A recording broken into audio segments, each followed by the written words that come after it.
Joining us now is Ojy Okpe with stories trending around the world. Ojy, you are in charge. As always. Take charge. As always. Good morning, Dr. Bati. How are you? Yeah, I'm fine. You're happy today. Yes. Good morning, Adesua. How are you? Ojy. You look Very well. lovely in green today. Thank you. I decided to wear red today.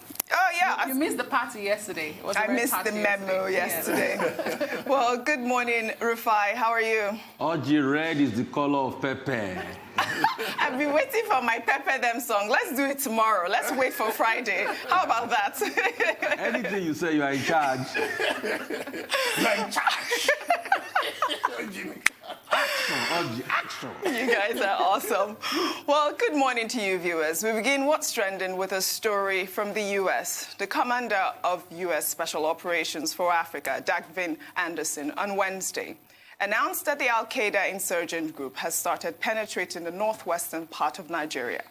Anderson made this announcement during a media briefing and highlighted that the group is also expanding to other parts of West Africa.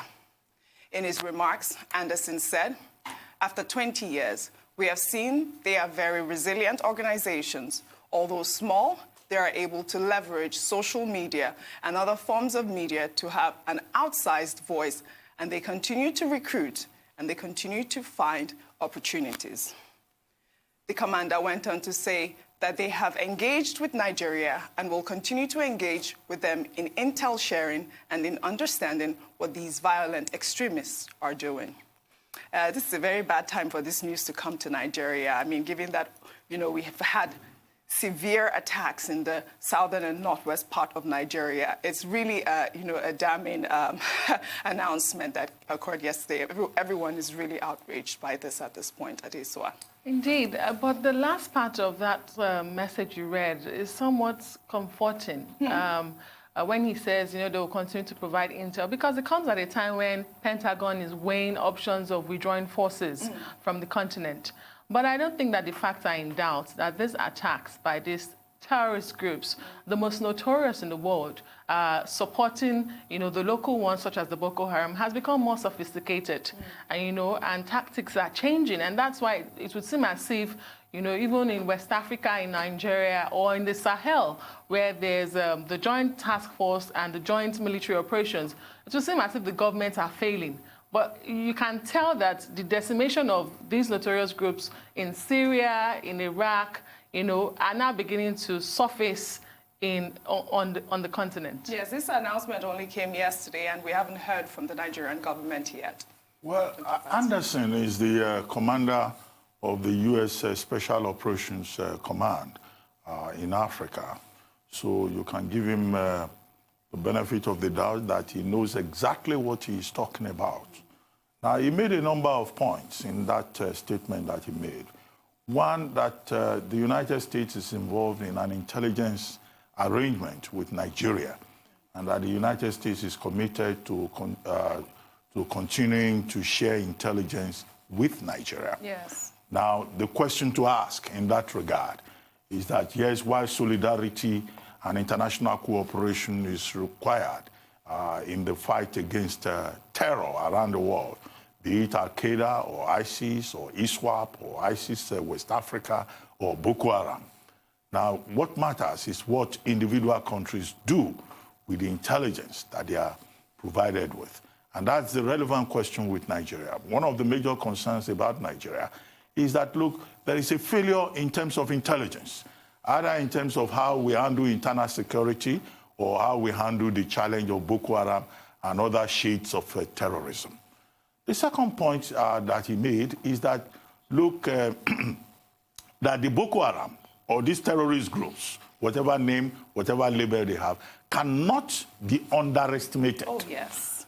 And that's a very important point, because oftentimes we hear our governments in West Africa saying that Boko Haram has been decimated, Boko Haram has been technically defeated. But at the end of the day, you discover that, look, what they're actually doing is that they are underestimating these terror groups.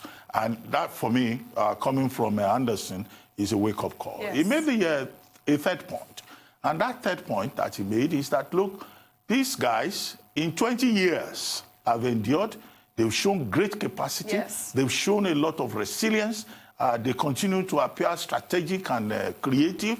Even more importantly, they've shown greater deftness in terms of how to use the media, particularly the social media, to be able to gain a voice. Yes. Now, the Nigerian government oftentimes talks to Nigerian journalists, don't report violence, don't report Boko Haram activities, otherwise you'll be giving them confidence. But the primary responsibility of journalists is to report news, correct. is to report the truth, is to put it as it is. Yes. So what kind of strategy would government then develop in that regard? The final point for me that Anderson made is when he said that, look, Nigeria is a very strategic country in West Africa.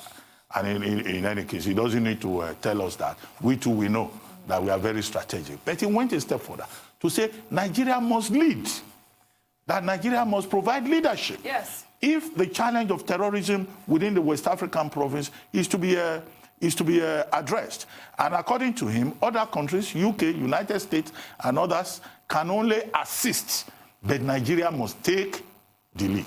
I'm quoting him expressly now. He now, said that. is Nigeria providing the necessary leadership That's the question. in the fight against terror? Yes. Many Nigerians don't think so, and that's why they are saying President Buhari should change the service chiefs. President Buhari should move from architecture to re-engineering. I hope tomorrow they will not come up with another phrase. So these are the issues. It's on point, I think, but what do we do with this information that we have been provided? Very good. That's where the challenge is. Before I come to you, Rufai, let us hear what Nigerians are saying. Let's see what the Twitter users are saying. One Twitter user, Nefratiti, wrote, U.S. intelligence has alerted Nigeria about ISIS and Al-Qaeda's plans to start attacking southern Nigeria and make incursions into the northwest. But fear not, Buhari's army will capture them, and within 3 months, they will repent and put on white and green garments on their convocation.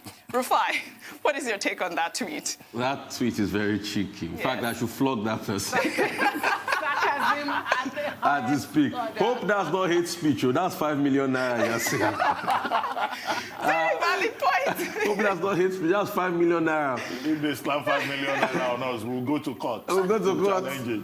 So I think it was the words of Paul Hewson of the U2 fame that says, what you mock will surely overtake you. And that's what we've been doing. You know, we've been mocking and looking as though this insurgency doesn't exist, that we forget in a hurry that there's an international correlation to it.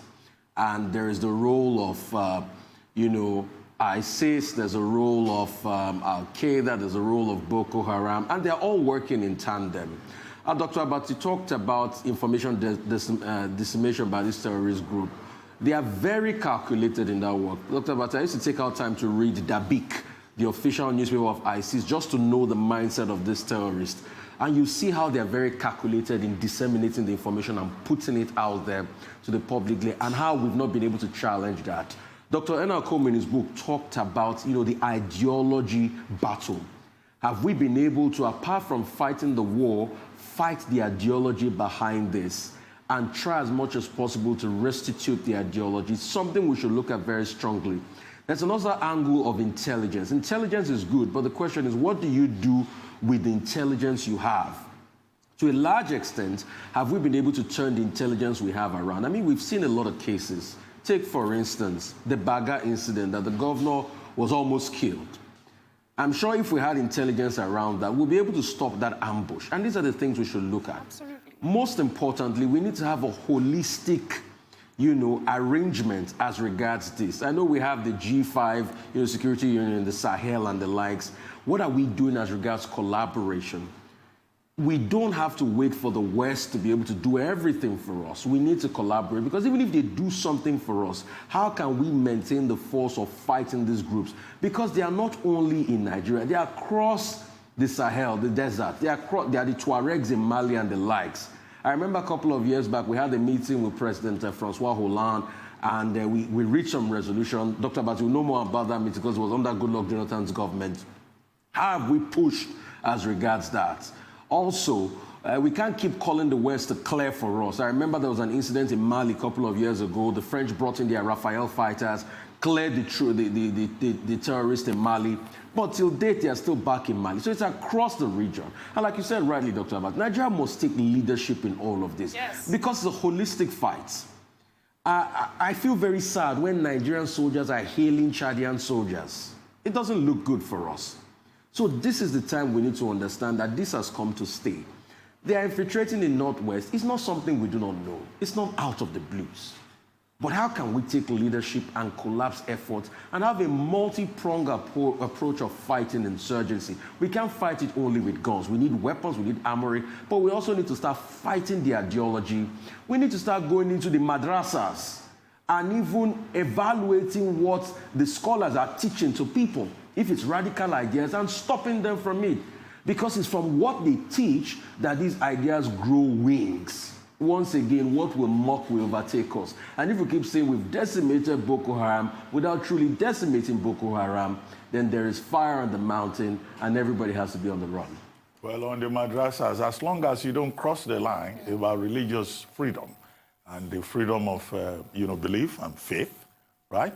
Otherwise, there could be an issue there because the state cannot dictate religious teachings. Yeah, but like you said, as long as you don't cross. So if you evaluate them and they don't cross, that's great. But if they try to teach things against the states, then I think the state should be able to step in.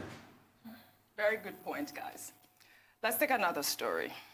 On Wednesday, the demonstration tagged National Day of Action took place simultaneously across major cities in Nigeria in commemoration of the first anniversary of the #RevolutionNow movement. Several citizens took to the streets in a peaceful manner to demand better governance from the administration of President Muhammadu Buhari. In some cities, protesters were met with force by security agents who subjected them to inhumane and degrading treatment. Several arrests were made, including the arrest of Olawale Bakare, co-convener of the Revolution Now movement, as well as journalist Agba Jalingo. A group of protesters in Abuja had this to say. Nigeria is currently in a state of emergency. Our country has been reduced to a surrender situation, and we cannot continue like this. And this is the reason why we all have come out today and shown our displeasure to let the Nigerian government understand that there's a need for us to have sincere change. If you have a government who has its neck well screwed on its shoulder, if you have a government that is serious about the welfare of the people, by now the service chiefs would have been removed. By now, a lot of things would have been overhauled in this country. Today we are concerned that a lot of our young people go to tertiary institutions, they graduate and join colony of unemployed because there's no job for them. You see a lot of people, there's a lot of criminality all over the place. This is because we have irresponsible leaders in position of authority. Our demand today is that there's a need for us to have a conscious political revolution. There's a need for us to have change of leadership. There's a need for us to have people who have clear focus, who have passion and welfare of the interest of the people if they are to take over leadership. This cannot be achieved by the political conglomeration of charlatans in position of authority. This cannot be achieved with the current political architecture in Nigeria. There's a need for us to allow people who are determined, who have the interest of people to take over leadership. And that's why we are saying no to APC, no to PDP, no to all these rascals in political authority. There's a need for us to liberate this country. I mean, let's take a quick commercial break and then also get a report from Edo State on the processes towards September 19 there. But we'll be right back. When we return, what's trending with Ojy Okpe will continue.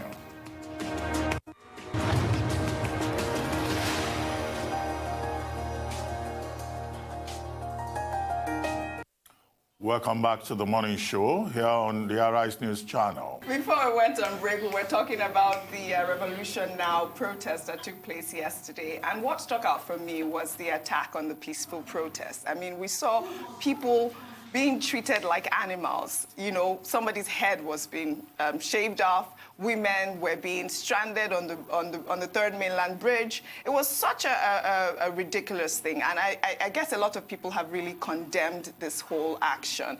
I have a tweet from Socio-Economic Rights Accountability Project, if we can pull that up. They condemned the attacks, and in a tweet yesterday, the group wrote, President Buhari should make clear that he and his government will not tolerate violent attacks on peaceful protesters. He should also publicly instruct security forces to protect peaceful protesters and allow them to exercise their human rights. I mean, I don't think we should be talking about this at this point in our life. It's become one too many under this administration. It is the brutal and suppressive acts by law enforcement agents, such as the police, on peaceful protests, that, attract those unsavory description for this administration as one that is draconian. It was not just a harassment of the protesters, but we were also told that even journalists were harassed. Yes. Peaceful protesters were arrested. It is sad, and that is why you continue to see that very disturbing and heartbreaking rankings when it comes to human rights in Nigeria. At a time like this, you wonder where the Human Rights Commission in Nigeria is. They should be taking charge of this. The rights of the people are sacrosanct. Yes, very well Well, said. at the risk of repeating the same points that I had made earlier on the program, the torture, the ill treatment, the violation of the fundamental rights of those persons who protested yesterday under the umbrella of Revolution Now is unacceptable. It's condemnable. And, it runs counter to every known, convention or law, starting from the Constitution of Nigeria to the Charter, the African Charter on Human and Political Rights, to the International Convention on Civic and Political Rights. It's therefore not surprising that many civil society groups have condemned what happened yesterday in Lagos, Osogbo, Abuja, and other parts of the country. And some of the groups that I've spoken of include the Coalition of United Political Parties, the Human Rights Writers Association of Nigeria, the Social Economic and Accountability Project, which you quoted, and also Amnesty International. I'd said some of the people who were harassed are persons that Amnesty had identified as prisoners of conscience. However, the FCT Police Command and the Police Command in Lagos, the persons that they arrested, they've released them. And we hope that if there is anybody still in detention on account of that protest yesterday, they should be released. Because the right to protest is a fundamental human right which should not be violated. And beyond that, the police have also been very clever in saying that those persons were arrested because they violated COVID-19 protocols. Really? Really? Well, that looks like a very convenient explanation to offer. But they still need to offer us explanation why anybody should be tortured or maltreated or dehumanized. Yes, I believe they have released Agba Jalingo, the journalist, but I don't know the fate of Olawale Bakari at this point. Well, let's head over to Beirut now, where the impact of the massive explosion that occurred in the city on Tuesday evening have left many devastated and rendered more than 300,000 people homeless. Several footage of this explosion continues to make waves on social media, including this footage from a live-streamed religious ceremony on the day of the explosion. Let's take a quick look.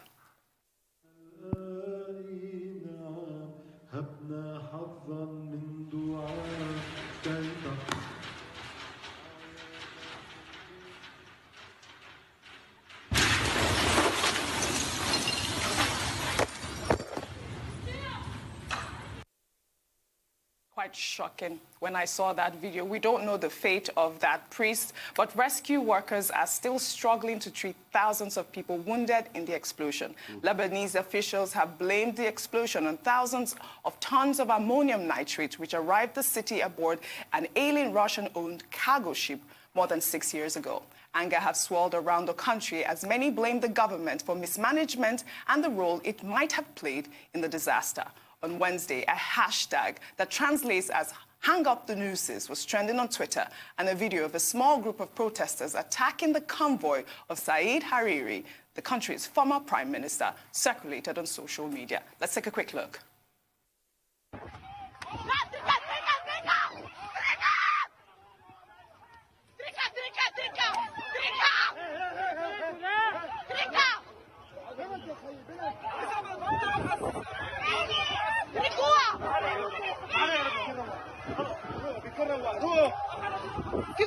Are you okay?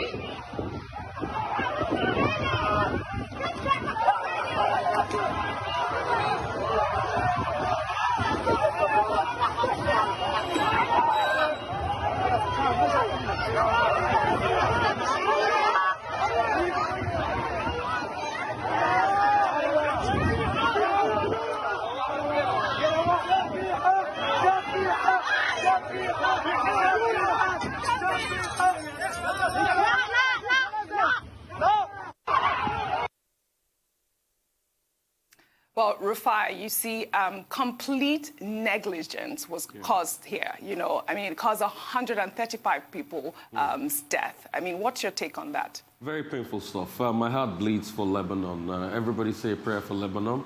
Just like you say a prayer for Southern Kaduna, I should say, just to balance things out. But these are the things on ground. Complete negligence there. People have to be held accountable. Very painful scene. Lebanon as a country has been on its knee for quite some time economically, lost about 60% of its currency. Then this happens. Authorities in Lebanon are saying they don't know how Lebanon is going to come out of this because the country is broke. Yes. So there's no money to rebuild. Yes. A lot of casualties. In fact, Israel, despite the fact that Israel had, you know, not too very good relationship with Lebanon, they had to, you know, commiserate with Lebanon and say they will send them aid. The government of Dubai has started, yes, they sent medical aids out there to Lebanon. A lot of countries are sending. President Macron of France will be going there, I mean, today, tomorrow, in solidarity with Lebanon.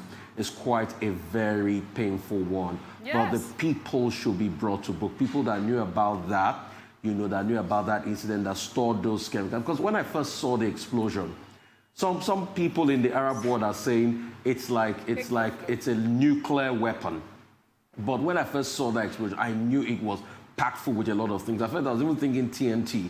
But when they said ammonia and nitrate, that's equally a very powerful explosion. That should not be left there. People should face the penalty. It snowballed into many things. Lebanon used to have a very big dump site, rubbish site. The rubbish has not been cleared in days in Lebanon. People are still going into the rubble to bring out dead people there.